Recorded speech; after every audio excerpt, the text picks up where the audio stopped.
What's going on, everybody? This is Toy Addict 26 here, and today I'm going to be taking a look at the Arkham City Play Arts Kai Series 2 Batman action figure. This new version of Batman is based on the Dark Knight Returns downloadable skin from the video game.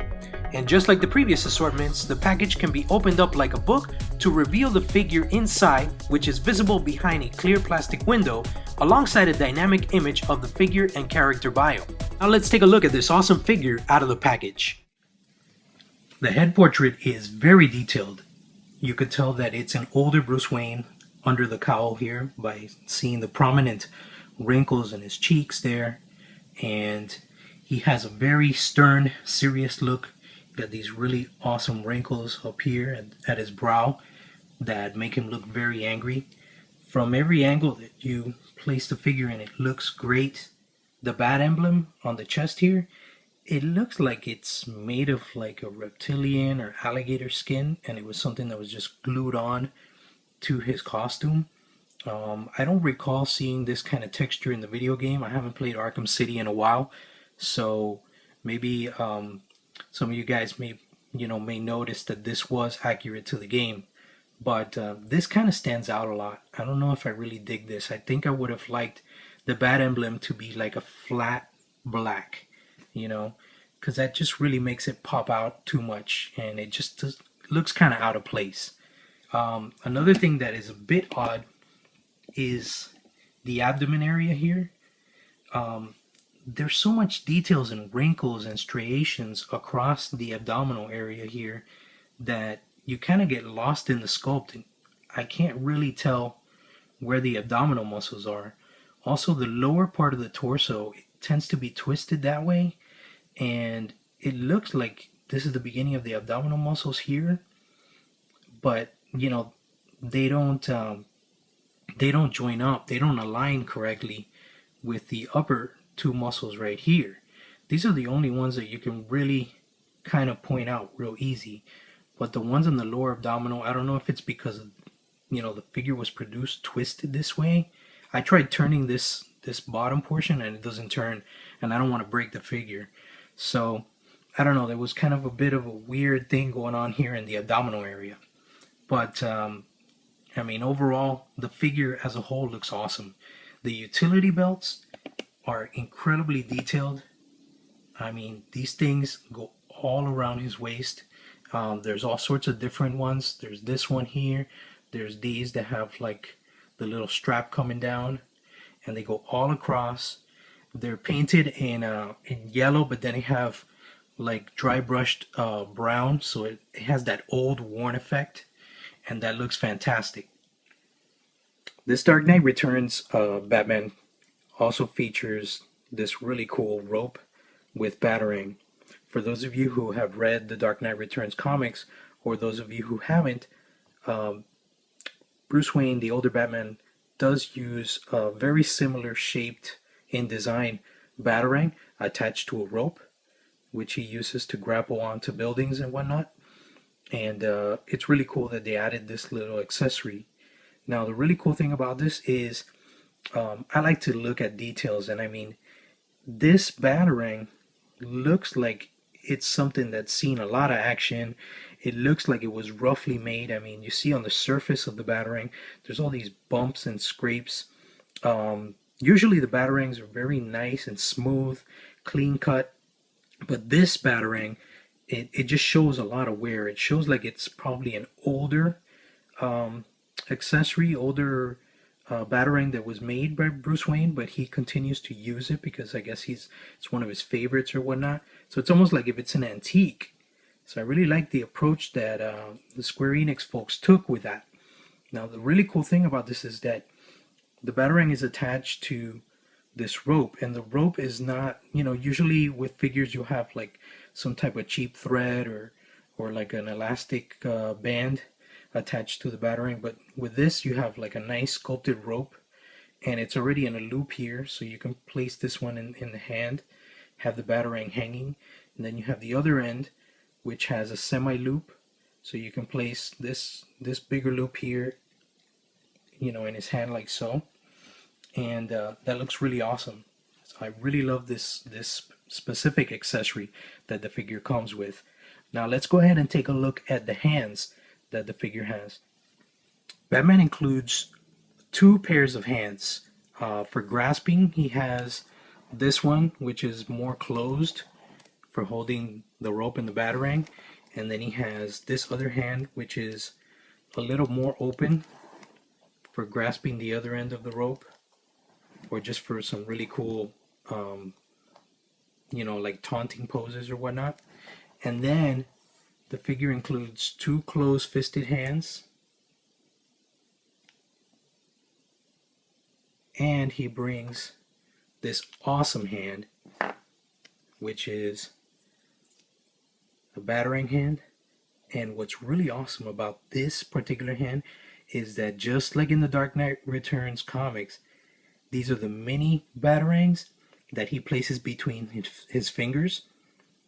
And I think this is an awesome additional little added bonus that Square Enix threw in there with the figure, because this is such an homage to the comics. I really love how these things look in the hands. You see each individual batarang is positioned perfectly in between each finger. It almost looks like it were claws, like Wolverine or whatnot, but they're actually batarangs that are going to be thrown individually. But I think that looks super badass. I love this particular hand with the batarangs. The detail on the batarangs is really nice. They look like they have a sharp edge. So that's a really awesome extra hand that was thrown in there with the figure. The hands can be easily interchanged by just simply, placing the peg hole here into this peg. One particular thing that I really like is the fact that the folks at Square Enix are making thicker, sturdier pegs, because in previous figures, some of these pegs have been too thin and too fragile, and they've kind of broken off when you're interchanging hands. So it's awesome that, they keep improving on their product. As you can see, it's very easy to interchange the hands. Of course, because this figure is so big also, it allows them to make these pegs a lot thicker. Just like all the other PlayArts Kai figures, the articulation on this figure is very dynamic. Of course, like I mentioned with Robin, the Batman, the piece of the cape on the shoulder here, it's a lot bigger, and it constrains the range of motion a lot more than on Robin.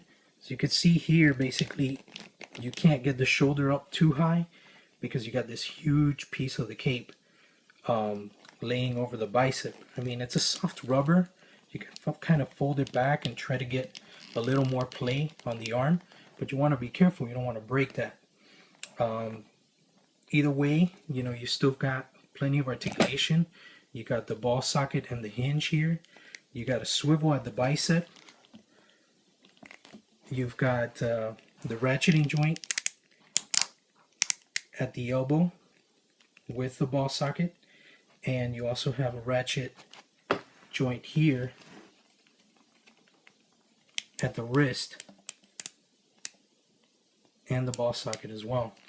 The head is on a full ball socket, and the neck is a separate piece as well, which allows you to bring his head down and backwards, and it looks very natural when you're moving the head and neck around. I love the fact that they do these two separate parts with the neck and head, because on all figures, US produced figures, the neck is always stiff. It's part of the upper body, and the head is the only thing that moves. But the fact that the neck can contour the range of movement and the position of the head, it just makes the figure look a lot more natural and believable. So the poses look even better than on traditional action figures. Now, the torso here, it has a full ball socket. Of course, there is a bit of limitation when it comes to the sides here. There's a little bit of rubbing, which kind of prevents a little bit of range of motion. And like I mentioned before, there is no movement at the lower torso. So it seems like that twist, where his body's kind of twisted this way, that's just permanent on the figure. You got to kind of deal with that. The crotch area with the utility belts, it's a soft rubber, but because of the utility belts, I guess they used like a thicker rubber, so it's not as malleable. But either way, it's still, you get a lot of flexibility with the thighs. The only thing is that in this particular case, the utility pouches from the belt are the ones that kind of limit the range of motion on the thigh. You can see there, that's pretty much as high as it can go, which is not as high as with other Batmans. But then again, it kind of makes sense because this is an older Bruce Wayne, so he wouldn't be able to perform the kind of attacks and the kind of poses that a younger Batman would. So it kind of makes sense in a way. You still got these awkward double jointed knees, which look kind of weird. Again, like I mentioned in other reviews, I'm just hoping that Square Enix manages to figure something else out. Because you see, when the knee's not bent, it looks pretty natural, it looks okay. But it's just when you do this double knee, you got this big piece. It looks like a giant pebble holding the two leg pieces together. But anyways, you got that joint, which is real nice and tight. And then you got a ratcheting ankle joint here with a ball socket, so full range of motion there. It's got, you can rock it.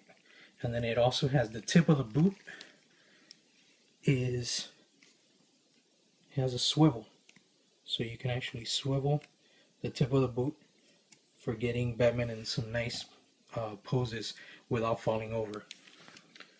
So overall, you've got a nice range of movement, like all Play Arts Kai figures. Of course, the beefiness of this figure makes him a little bit more limited when it comes to articulation. The cape is huge. You can see it hangs all the way down past his feet, which is kind of cool because it could help prop up the figure when you're posing him. But if you're trying to do some real dynamic poses, you got to kind of like bend the cape. But it's really awesome because the cape is a soft rubber. It's very flexible, so it's not gonna constrain the range of motion on the figure. Now, one particular thing I wanted to point out on the cape is that the cape is done in a way that it looks like it's a very old, worn cape.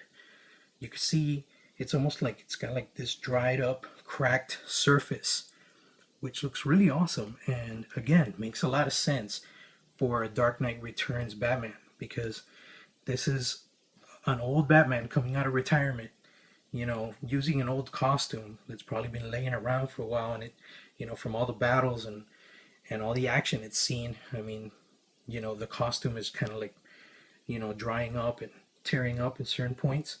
So I think that's really cool added detail that the folks at Square Enix put on this Dark Knight Returns Batman. Although there seems to be an overabundance of Play Arts Kai Batman figures in the market today, this particular version stands out significantly because of its size and more comic-based design. If you're on the fence about adding this guy to your collection, don't be, because he's one of the coolest Batman Play Arts figures released to date. I hope you enjoyed this video, guys. Thanks for watching, and I'll see you in the toy house.